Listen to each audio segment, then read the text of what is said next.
Здравейте! Добре дошли на моя канал Лунен шепот с Диасол Дида Дар.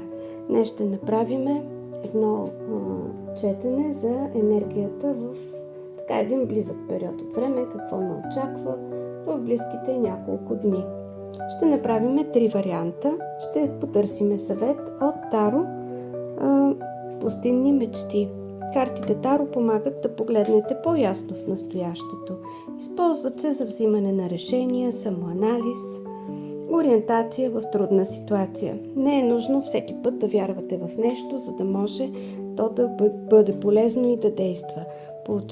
Ще получите спокойствие, яснота и насока как да действате правилно. Настройте се на въпроса, сипете си там питието, кафето, кой каквото си пие, погледнете картите, слушайте се в себе си.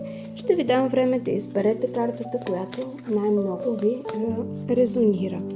Не забравяйте да се абонирате за канала, да оставите лайк и коментар. Това е един вид малък акт на благодарност за енергийният обмен. Четеме обща енергия. И сега в 3 варианта. Първи вариант, втори вариант, трети вариант.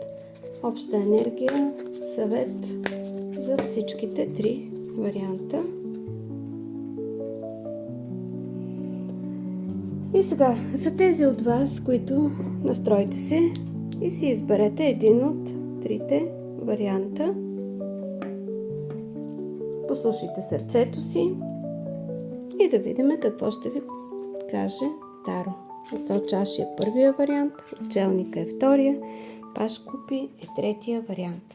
За тези от вас, които избраха Асо чаши, това е ден или период, изпълнен с много емоции и чувства. Творчество, чувствителност, емпатия, влюбеност и любов. Асо чаши показва, че ви предстои период във вашия живот, където основната тема е любовта. Ще преживеете силни емоции, страсти, вълнуващи преживявания. Това е приготвило съдбата за вас. Намерете най-подходящият начин да проявите чувствата си спрямо хората, които обичате. Картата не винаги е гаранция за щастие, но направете щастливи другите. Дайте щедро и чашата на сърцето ви ще ви бъде винаги пълна.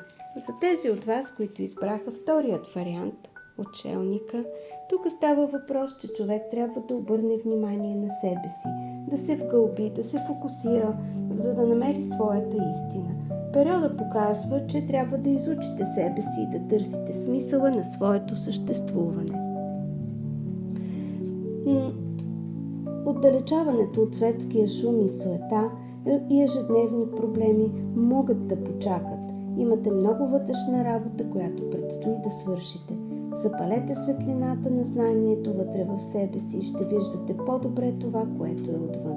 Търсете и ще намерите, хлопайте и ще ви се отвори, както казват старите поговорки.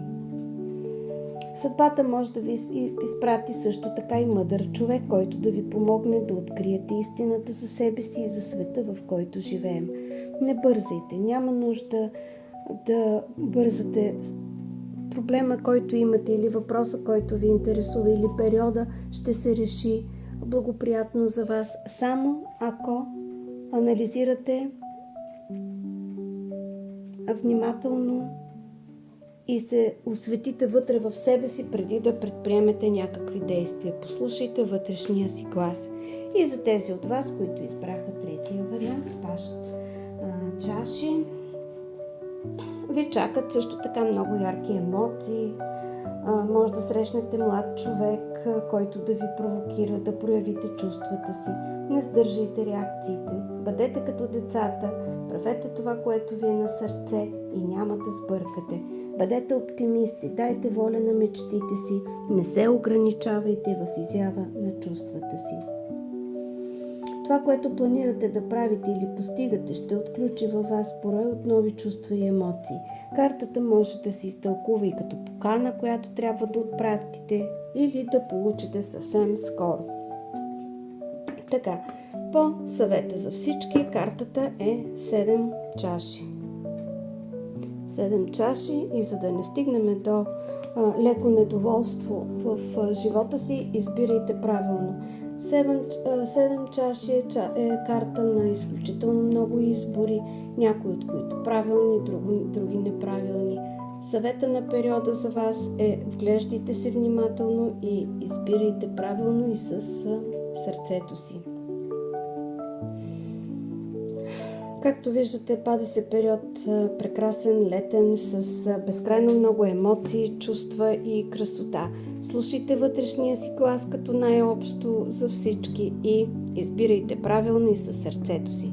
Благодаря ви, че ми се доверявате, благодаря ви, че ме слушате, благодаря ви за помощта, за лайковете и за цялото внимание. Изключително много съм благодарна на всичко, което правите и действайте умно в живота си. Целувки и прегръдки от мен, Диасол Дидадар. Щастлив период!